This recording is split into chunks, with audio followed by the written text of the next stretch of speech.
बिस्मिल्लाहिर्रहमानिर्रहीम।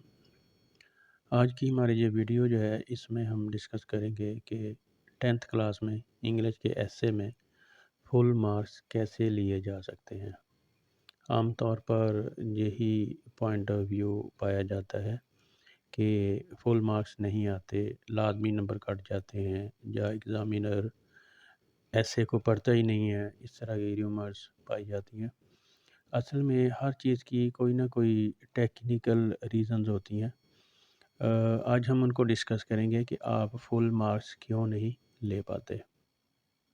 सबसे पहले हम बात करते हैं कि ऐसे जो होता है उसका एक स्टार्ट होता है, उसकी बॉडी होती है, उसका एंड होता है। कोई भी ऐसे जब आप लिखना शुरू करते हैं, ये नहीं है कि आप रैंडमली कहीं से भी शुरू कर दें, नहीं। पहले आप उसका इंट्रोडक्शन देंगे, फिर उसकी मेन डिटेल, उसकी बॉडी, उसका मिडल जिसको कहते हैं वो लिखेंगे और फिर उसका जो उसकी क्लोजिंग करेंगे। और जितनी भी इम्पोर्टेंट बातें हैं वो डिफरेंट पैराग्राफ्स की शक्ल में लिखेंगे। ये नहीं है कि आप एक ही पैराग्राफ बना दिया कि पेज के ऊपर एक ही पैराग्राफ में लिखे जा रहे हैं, तो डिफरेंट पैराग्राफ्स बना के उसको लिखेंगे। शुरू स्टार्ट उसका पता चले कि जहाँ से ऐसे स्टार्ट हो रहा है उसका इंट्रोडक्शन है, फिर उसकी मेन बॉडी है और ये एंड पे उसकी क्लोजिंग हो रही है। उसके बाद है आपका जो एसे है उसमें आप जो कंटेंट इस्तेमाल कर रहे हैं वो बिल्कुल सॉलिड होना चाहिए। यानी जो आप डिटेल दे रहे हैं वो ठीक होनी चाहिए और वो रेलिवेंट होने चाहिए। जैसे कायदे-आज़म है तो वो आप ऐसे लिख रहे हैं तो कायदे-आज़म से रिलेटेड जो उन्होंने एजुकेशन कहाँ से ली, उन्होंने अपनी डिग्रीज़ कहाँ से कंप्लीट की, उनकी जो पॉलिटिकल एक्टिविटीज़ क्या थी, ये कब उन्होंने कब लेट्स सपोज़ उन्होंने मुस्लिम लीग में जो है शमूलियत इख्तियार की, कब उन्होंने मुस्लिम लीग को छोड़ दिया, फिर अल्लामा इक़बाल उनको वापस लेके आए।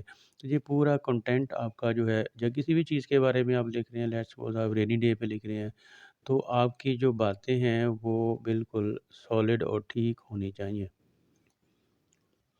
उसके बाद है एक्यूरेसी, कि जो बात आप कर रहे हैं वो ठीक होनी चाहिए। लेट्स सपोज़ आप कोई डेट दे रहे हैं, कायदे-आज़म जो है वो 25 दिसंबर को पैदा हुए और आपको सन याद नहीं है, आप उसको छोड़ देते हैं। आप अपनी तरफ से तो चालाकी कर रहे हैं कि मैंने लिखा नहीं है, गलती नहीं पकड़ी जाएगी। लेकिन आपके ऐसे की इम्पोर्टेंस कम हो जाएगी।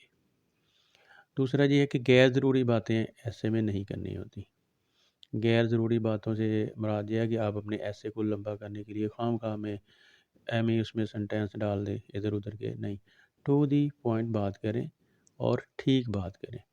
लेट्स सपोज़ आप ऐसे लिख रहे हैं रेनी डे के बारे में, ठीक है?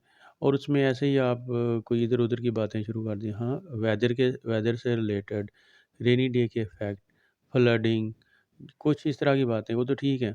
लेकिन अगर आप उसमें अ, आप रेनी डे पे ऐसे लिख रहे हैं और आप उसमें अपने किसी ट्रैवल की डिटेल देना शुरू कर दें।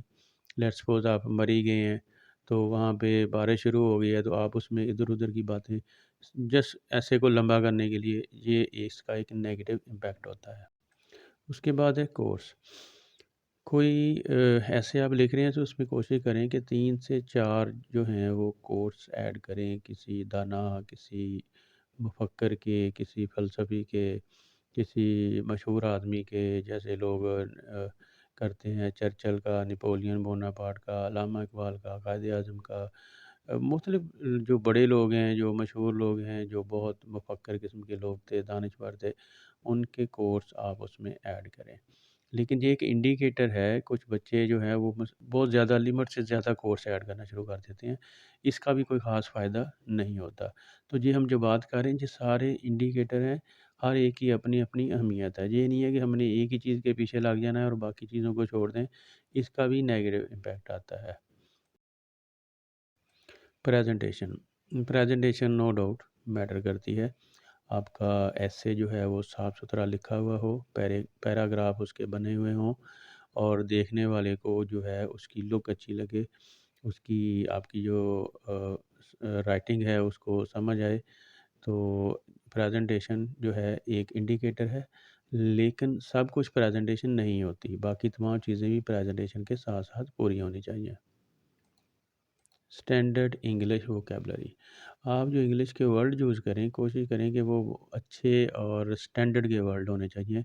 एक तो हम आम रूटीन में इंग्लिश वर्ड बोलते हैं, लेकिन आप थोड़े से अच्छे, आजकल तो इंटरनेट अवेलेबल है, गूगल है, आप एक वर्ड के आपको 10 से 15 सिनोनिम्स मिल जाते हैं।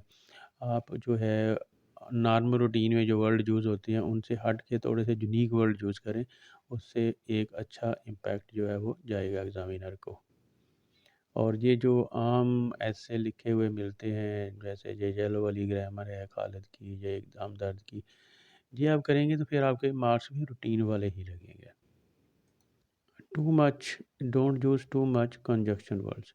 कुछ बच्चे होते हैं वो एक सेंटेंस शुरू करते हैं और उसको इतना लंबा कर देते हैं और बार-बार उसमें एंड एक सेंटेंस में कोई 4-5 दफ़ा एंड का वर्ड वर्ड यूज़ करते हैं और वो सेंटेंस पूरे पैराग्राफ का एक ही सेंटेंस बना हुआ होता है। तो ये नहीं करना। मैक्सिमम अगर आपने करना है तो एक दफ़ा एंड आपके सेंटेंस में होना चाहिए। छोटे सेंटेंस बनाएँ, कंजक्शन वर्ड्स बार-बार यूज़ ना करें।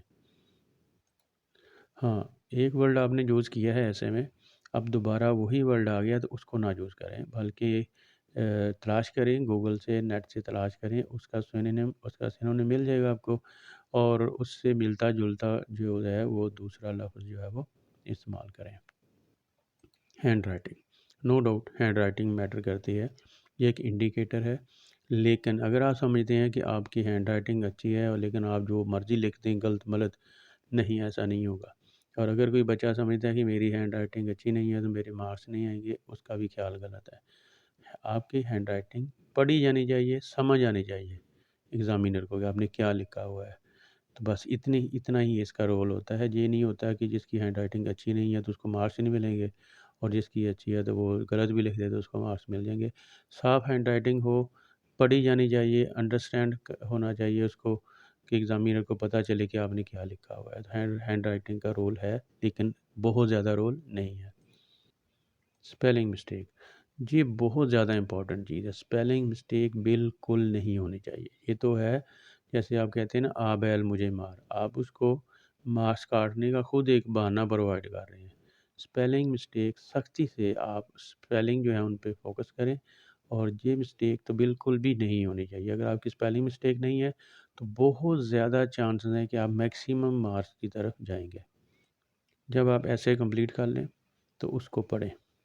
जब आप पढ़ेंगे तो आपको पता चलेगा कि कुछ ऐसी मिस्टेक्स हैं जिनका आपको पता ही नहीं था, जिनको ह्यूमन एरर कहते हैं।